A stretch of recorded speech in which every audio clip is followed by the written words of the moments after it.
dedilar. Shunda payg'ambar alayhissalom ochlikdan dedilar. Qarang, Rasulullohning qornilari ochagan o'sha mahal.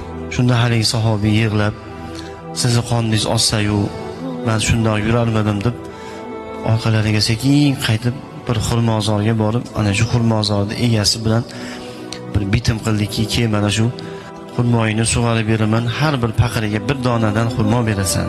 Necha paqirdir suv toshib xurmolarni sug'orib berdi, evaziga bir hovuch xurmolik bo'ldi. Haligi xurmoni olib kelib, haligi sahobiy, "Mana bu xurmolardan yeb oling, mana shu xurmolar bilan qorningizni to'ygizing" dedilar. Payg'ambar sollallohu alayhi vasallam xurmolardan olib yer ekanlar.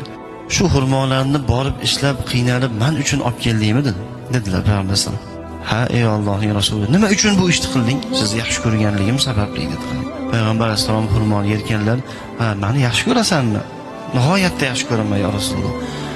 Agar dedilar Payg'ambar sollallohu alayhi vasallam, meni yaxshi ko'radigan bo'lsang,